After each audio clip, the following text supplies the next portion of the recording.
رمضان آتا ہے تو تراویح پہ مناظرے شروع ہو جاتے ہیں۔ میں ایسے ہی یوٹیوب دیکھ رہا تھا تو وہ ایک سامنے آیا 20 تراویح پڑھنے والوں کو چیلنج۔ او بھائی اللہ کے واسطے یہ چیلنج اپنے پاس رکھو۔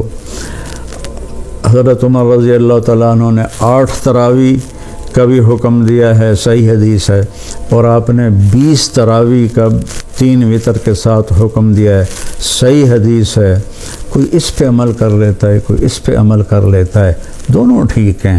باقی یہ نوافل ہیں، کوئی 20 پڑھو 40 پڑھو، اہل مدینہ 40 پڑھتے تھے۔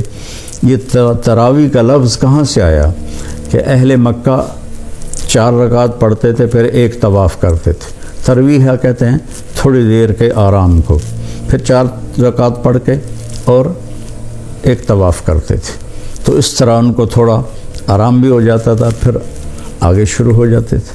مدینے والوں کو پتہ چلا کہ مکے والے تو ہر 4 تراویح کے بعد طواف کرتے ہیں، تو ہم کیا کریں؟ انہوں نے 40 رکعت پڑھنی شروع کر دی۔ تو اس پہ لوگوں کو تشویش میں نہ ڈالیں۔ 20 پڑھ رہا ہے وہ بھی ٹھیک کر رہا ہے، جو 8 پڑھ رہا ہے وہ بھی ٹھیک کر رہا ہے، جو 40 پڑھ رہا ہے وہ بھی ٹھیک کر رہا ہے۔ یہ قیام اللیل ہے، اللہ تعالیٰ کے نبی نے 3 دن صرف کیا، اس کے بعد نہیں کیا، اور ہم تو سب پورا مہینہ کرتے ہیں۔ اس کو حضرت عمر رضی اللہ تعالیٰ عنہ نے جاری فرمایا، اور دونوں صحیح روایات ہیں، 8 کی بھی 3 رکعت 11، اور 20 کی بھی اور 3 رکعت وتر۔ تو بھائیو، اکثر جو میں تو سنتا ہی نہیں ہوں، میرے سر میں درد رہتا ہے، لیکن کبھی کبھار کان میں پڑ جاتی ہے بات، تو اتنا شدید لہجہ ہوتا ہے، اور اتنا حقارت آمیز لہجہ ہوتا ہے، اور اتنا نفرت سے بھرا ہوا ہوتا ہے، خاص طور پر مذہبی معاملات میں اور اختلافی مسائل میں۔ اس قدر وہ آتش فشاں پہاڑ بن جاتے ہیں کہ ان کے منہ سے آگ نکلتی ہے۔ قرآن ماشاءاللہ پوری امت سنتی ہے، اور صدیوں سے امت جمع ہے 20 تراویح پر۔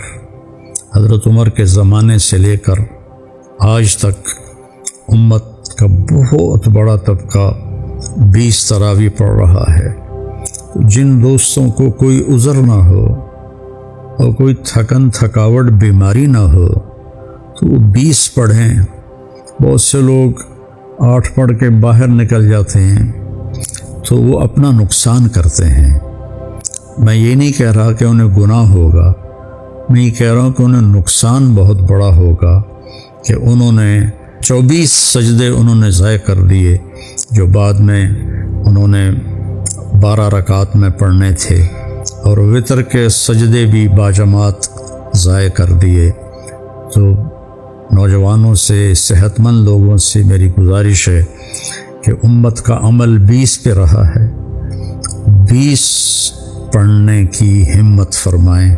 ہر سجدے پر ایک حدیث میں آتا ہے 1500 نیکی لکھی جاتی ہے، تو 20 کے 40 سجدے اور 15 چوکی 60,000 نیکیاں ہر بندہ گھر لے جا سکتا ہے۔ کسی کو عذر ہے، معذوری ہے، وہ 8 پڑھ لے، 10 پڑھ لے، تو وہ کوئی اس میں گناہ نہیں ہے اللہ تعالیٰ، لیکن جتنی مشقت اٹھائیں گے اتنا ہی اللہ ہم پہ راضی ہوگا۔ کثرت سے تلاوت کریں قرآن کی۔ بخاری شریف کی روایت ہے، کان رسول اللہ صلی اللہ علیہ وسلم اجود الناس، اللہ کے نبی سب سے زیادہ سخی تھے۔ وَأَجْوَدُ مَا يَكُونُ فِي رَمَضَانَ حِينَ يَلْقَاهُ جِبْرِيلُ يَأْتِيهِ كُلَّ لَيْلَةٍ فَيُدَارِسُهُ الْقُرْآنَ، اور رمضان میں آپ بہت زیادہ سخی ہو جاتے تھے جب جبریل آتے تھے۔